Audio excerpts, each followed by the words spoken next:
History was made on July 26, 2023. For the first time ever in Congress, 3 high-ranking military officials testified that agencies within the Pentagon are in possession of spacecraft and non-human biology. You took an oath to uphold the Constitution of the United States, and dadgummit, they're doing it. For a topic that is quite old to finally make it to the official record of Congress is monumental. And yet rumors abound of this being a ploy to increase defense spending for an invisible international war in space. We are now in another world war. We have to find a way to deliver a better life to all people, to resolve it. The United States Space Force budget reached $30 billion. I wonder if all the UFO stuff has anything to do with this. What did you make of those hearings? In my mind, it's ridiculous. The new and broader reality that we live in a cosmos teeming with life. They're at least 500 million years advanced from us. Who sees them? How many of them are real? There, I saw a UFO, and it went down the river, turned right at the United Nations, turned left, and then down the river. There has been and is an existing presence, an ET presence. It is no longer speculation that people see these unidentified flying objects. That's beyond question. I believe that they'd seen something. They came running up here in such a panic. The eyes were like more pointed as they came in toward the center of the head. This is an issue of government transparency. Hundreds and hundreds of people have seen these things, sometimes all at the same time.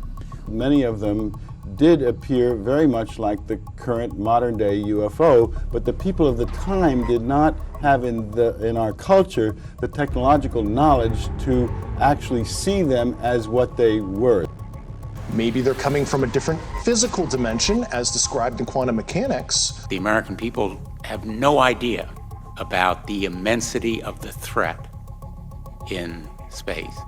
That's what we're instructed to say. You know that China's doing it. We know that Russia, which is led by KGB, you know they're doing it. Hollywood and pop culture enhanced the story of UFOs, which clouded the actual encounters themselves. Well, you never said anything. It's just that the face is the eyes. He was interested. People need to know there is something else out there. Only the fringes of society took seriously the many thousands of reports of universally similar experiences all over the world. Unidentified, anomalous phenomena.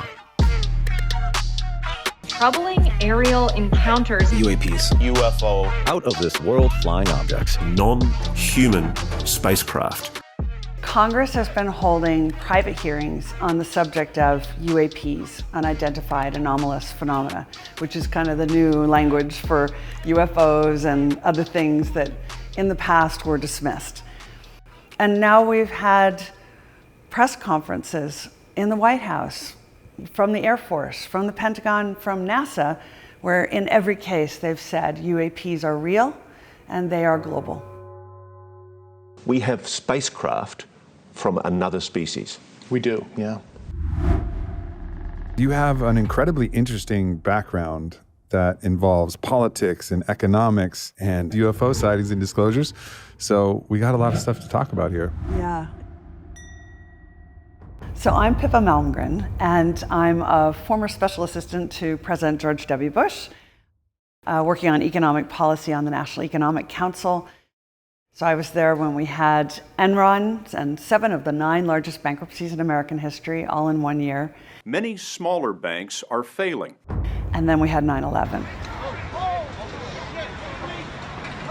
And I worked on terrorism risk to the economy after 9/11. And then I've been an advisor to the British government and several other governments around the world. And I'm an entrepreneur. I decided a few years back, instead of just talking about the world economy, I should be part of building this thing. I got into the robotics space and helped build a company that was in the aerial drone business. We were creating something for industrial applications and being able to observe Earth more accurately. The surveillance of our Earth has accelerated in past decades, thanks to the rapid proliferation of technology.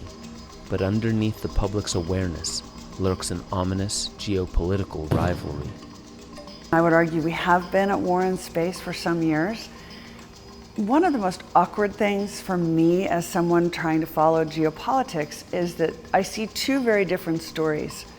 One is the one the media gives us, where there's a war in Ukraine and that is the focus of our attention. The war I see, I've been calling the invisible war. Russia and China have been very aligned in Africa. They're gathering assets from Africa, gold, minerals, controlling the Libyan oil fields pretty much. Sudan gave the Russians a military-capable port on the Red Sea. These are all strategically very important events. About 50 days before the Russian tanks rolled into Ukraine, way up in the Arctic Circle, the fastest internet connection in the world was cut in two places, a big chunk of it taken away. And everybody's like, well, who cares? Well, because it turns out virtually every high altitude satellite connects to Earth via this cable. Has the race to space brought a silent Cold War back to Earth? It's an invisible war, but there are no journalists in space, and it's all classified. The Russians in particular have been destroying their own aging satellites, big 4,000-pound satellites, smashing them and creating these immense debris fields. It's been described as razor blades in a washing machine. It's a kind of denial of use strategy. It's designed to keep the United States out of those orbits. So we're in a proper space race, right? We're going back to the moon for the first time in more than 50 years. And it's not just a scientific mission. It's a race between particularly the United States and China as to who will have the first strategic military capability on the moon. I'd say the US and China are neck and neck right now. This once in a species moment where humanity is not just going back to the moon to step on it, it's going back to stay, it's going back to build, it's going back to build launch pads to move further out into the universe. And so should the first human institution that is not on Earth be A, a military base, B, a mining company, or C, something else? Going to the moon to stay by 2024. So one of the things I find really fascinating and perhaps not coincidental is we're going back to the moon for the first time in 50 years. We have this huge space race going on, and all of a sudden there is discussion of, are we alone or not? It is no longer speculation that people see these unidentified flying objects. That's beyond question. The unknown object was seen flying at a constant speed. Encounters between American naval aviators and what the Pentagon has labeled unidentified aerial or anomalous phenomena. Congress has been holding private hearings on the subject of UAPs. Extraordinary testimony from three of America's most senior, highly respected military officers. While the story of these encounters isn't quite new, this historic congressional hearing marked the first time high-ranking government sources put the whole phenomenon on the official record. And David Grush is important because he was the Geospatial Intelligence Agent, which is our most senior intelligence operation. He's former Air Force. I had, based on my formal security clearance and multiple polygraphs, I had the ability to be read into any program. So apparently in these jobs, he had access to what they call the SAPs, the Special Access Programs, which is a technical term for kind of all the secret stuff. Nobody knows what's going on in these programs. A lot of money went places without congressional approval, without congressional oversight. I started out retrieving non-human origin technical vehicles, call it spacecraft if you will. We have spacecraft from another species. We do, yeah. Let's keep in mind there's an immense amount of suspicion, right? There's a view that all of this has been made up by government. It's an excuse to get more money for the space program. It's an excuse to weaponize space. Like, all of the evidence, the preponderance of evidence is telling us this is too big to just be theatrics. And let's remember, if he is lying to Congress, he's definitely going to jail for perjury. So I find it, deeply implausible that he is going to go to these lengths to make something up. So perhaps the most challenging part of these congressional hearings was when Dave Grush started to veer into biologics, which kind of is a new word for bodies, it seems. But not only that, because it seems that of the materials that have been recovered, that material may also exhibit qualities that we don't associate with inert metals. It may have some life of its own. If you believe we have crashed craft, stated earlier, do we have the bodies of the pilots who piloted this craft? As I've stated publicly already in my News Nation interview, biologics came with some of these recoveries, yeah. Did that guy just say that there are dead pilots from craft? Everybody took a deep breath. And you start to think about, well, what could this be? Does this definitely mean it's extraterrestrial? In his previous testimony, he used the term co-located. He said the phenomena is co-located with us. Like, what does that mean? Could this be not life separate from humans, but some things we've created? We're in an era where we are combining what I'd call dryware and wetware. We're putting brain cells on computer chips. We're creating new synthetic, half machine, half biological phenomena. So it's not totally crazy to think that maybe we're further ahead on that than we realize. But whatever it is a challenge that we need to, in my opinion, open up our curiosity to.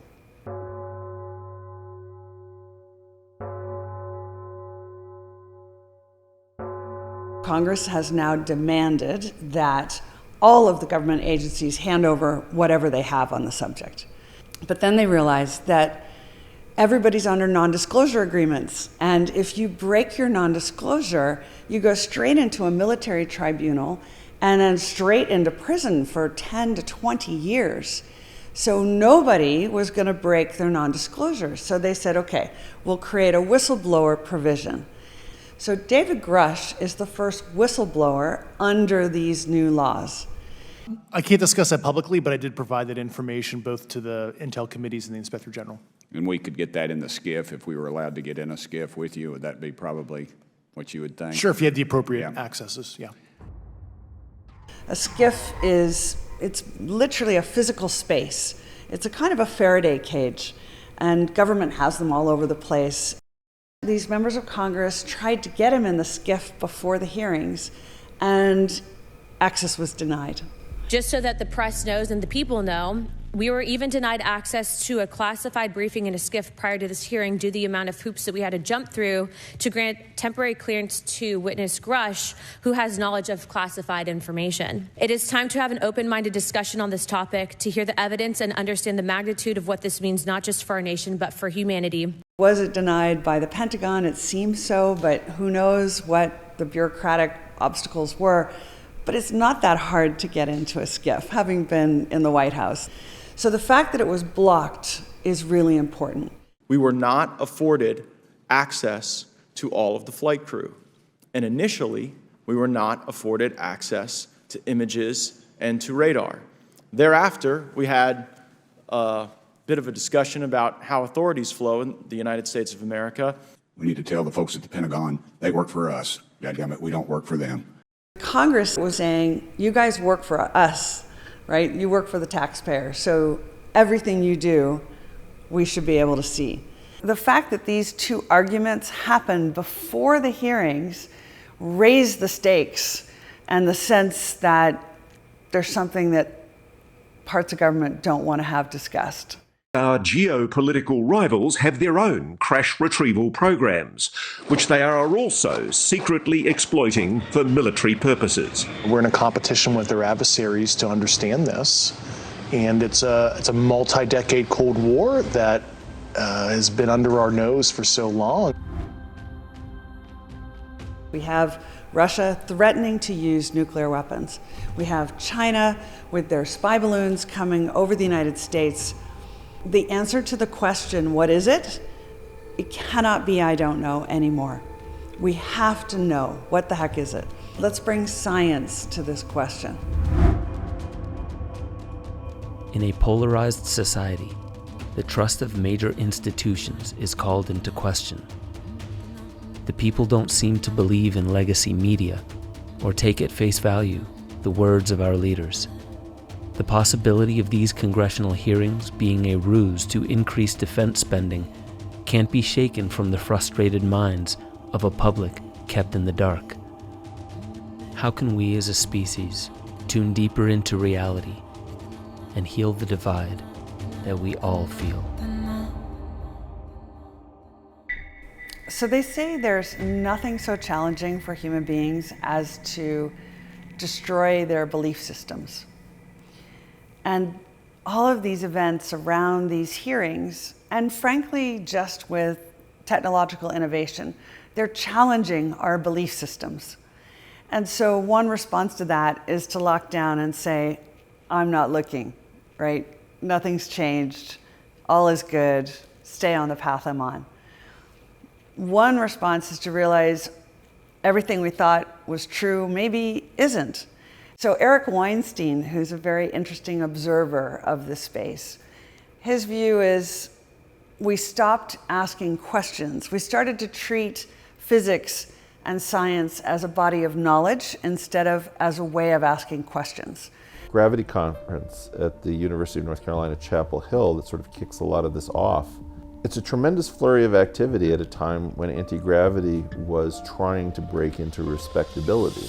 At a minimum, we know that the Glenn Martin Company, where Martin was an early pioneer, I think from the time of the Wright brothers. The Glenn Martin Company becomes Martin Marietta, later becomes Lockheed Martin, so that word Martin is coming all the way through.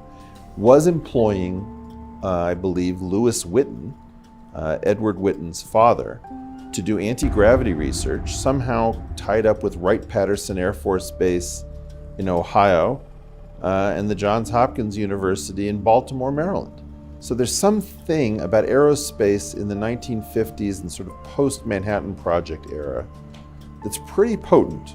And it's only now that we have much better sensors, much better computational power, that we're able to observe and see things that allow us to challenge our conventional notion of physics. And I suspect that much of this UAP issue is going to result in the announcement that actually we have the ability to understand physics in a way that we didn't before.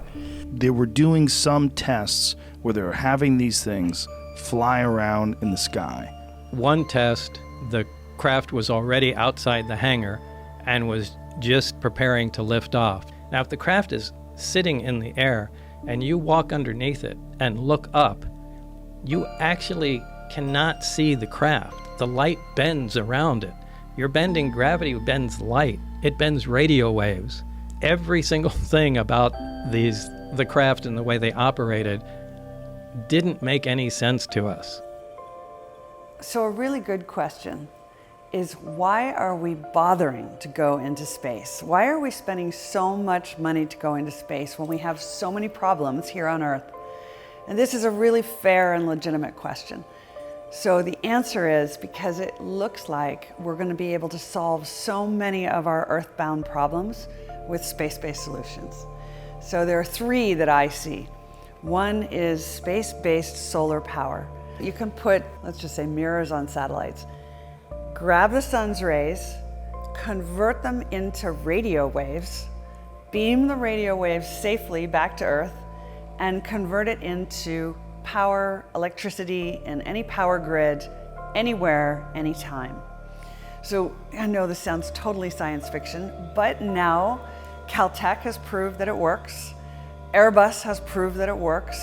The Saudis are backing a huge project with the British to build the first prototype over the North Sea. So this is no longer the realm of hypothetical maybe. Space-based solar power is coming. The next one is more challenging, which is asteroid mining. And I know it sounds so science fiction, but it isn't anymore. It's become a reality.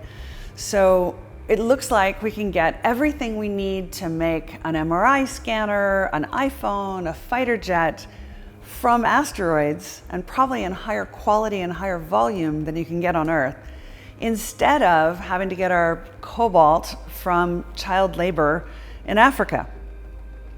It means you might not have to rip Earth up anymore to get the things we need for technological advancement. So this shift from extraction on Earth to extraction and refining in space using in-orbit refineries for that super toxic process that we don't really want to have happen on Earth, that is all in motion.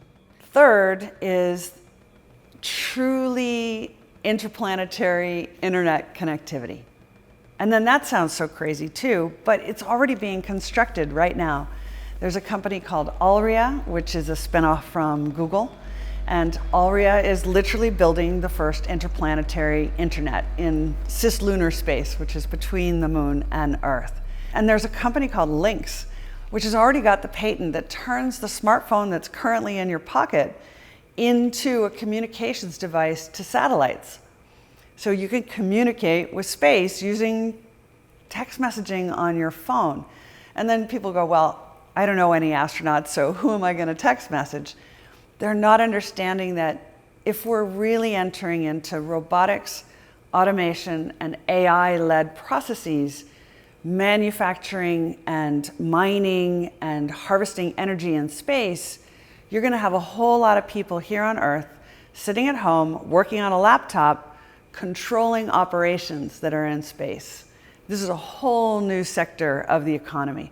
You know, this is jobs galore because it has to be a managed process. Now, how are you going to manage the connectivity with a, in-orbit manufacturing operation? Answer, your smartphone. Here's the irony. Just as we reach for true abundance, unlimited cheap green energy, unlimited resources from space, unlimited internet connectivity, these things literally solve all our problems on Earth.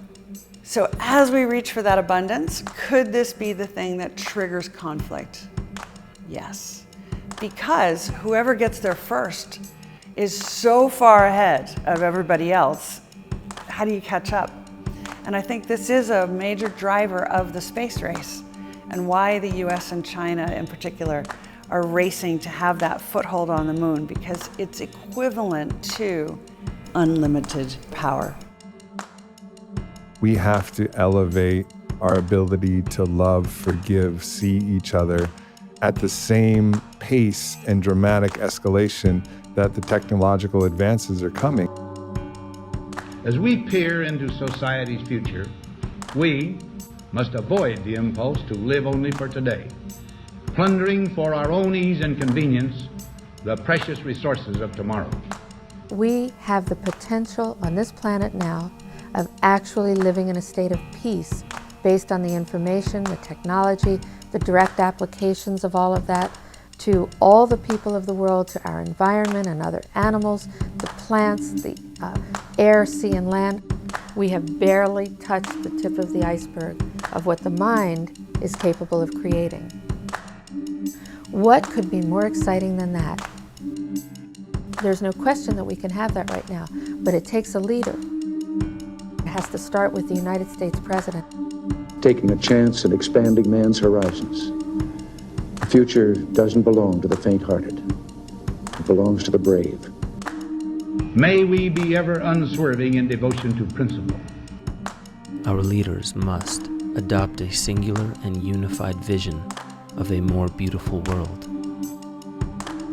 We pray that peoples of all faiths, all races, all nations may have their great human needs satisfied. That regardless the threat, we know why we sacrifice. That all who yearn for freedom may experience its spiritual blessings. To honor those who came before. Those who have freedom will understand also its heavy responsibility. And to walk us all home. In the goodness of time, all peoples will come to live together in a peace guaranteed by the binding force of mutual respect and love.